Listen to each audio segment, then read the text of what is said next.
Most people using AI at work right now fall into one of two different groups. They are either avoiding it because they're not sure how it works, or they're kind of using it quickly without fully understanding all of the risks.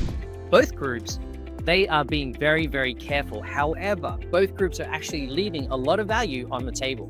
Now, because the real gap right now isn't between people who use AI and people who don't.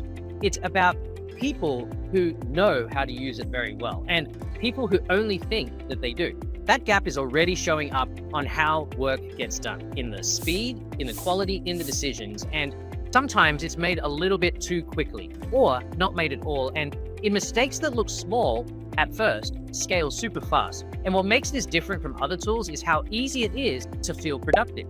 AI can give you an answer in seconds. It can actually sound confident, it can be very polished, it can be very complete, but that doesn't always mean that it is right or appropriate, or definitely not always safe for business in a business context. So the question is no longer should we use AI, it is, are we using it in a way that actually creates value?